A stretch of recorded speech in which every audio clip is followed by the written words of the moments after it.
আমরা অত্যন্ত দুঃখের সাথে দেখছি যে অনেক রাজনৈতিক নেতৃবৃন্দ তাদের বিভিন্ন ধরনের বিব্রতকর বক্তব্য দিচ্ছেন। আমরা আহ্বান জানাবো, জুলাই গণঅভ্যুত্থানের পরে বাংলাদেশের জনগণ সকল ক্ষেত্রে ইতিবাচক পরিবর্তন দেখতে চায়। আপনারা আপনাদের বক্তব্যে আরও মার্জিত এবং ভদ্রচিত হওয়ার চেষ্টা করবেন। বর্তমানে আইনশৃঙ্খলা পরিস্থিতি নিয়ে দেশের জনগণের মধ্যে শঙ্কা রয়েছে। আপনারা জানেন, জুলাই গণঅভ্যুত্থানে যেভাবে পুলিশকে জনগণের বিরুদ্ধে লেলিয়ে দেওয়া হয়েছিল, যেভাবে জনগণ এবং আইনশৃঙ্খলা বাহিনীগুলোকে মুখোমুখি দাঁড় করিয়ে দেওয়া হয়েছিল, সেই পরিস্থিতি থেকে এখনও আইনশৃঙ্খলা বাহিনীগুলো উত্তরণ ঘটাতে সক্ষম হয়নি। এটি একটি দীর্ঘমেয়াদী প্রক্রিয়া।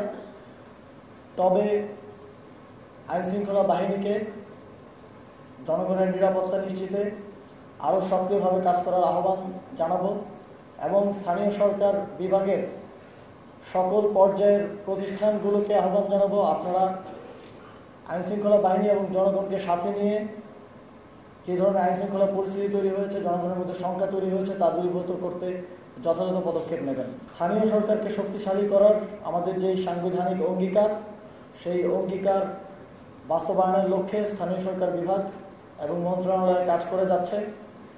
আশা করি স্থানীয় সরকার সংস্কার কমিশনের প্রস্তাবনা বাস্তবায়নের মাধ্যমে একটি নতুন আঙ্গিকে আমরা স্থানীয় সরকারকে গড়ে তুলতে পারব এবং বাংলাদেশের জনগণ এর দীর্ঘমেয়াদী ফল ভোগ করবে, এই আশাবাদ ব্যক্ত করে আমার বক্তব্য এখানে শেষ করছি। ধন্যবাদ।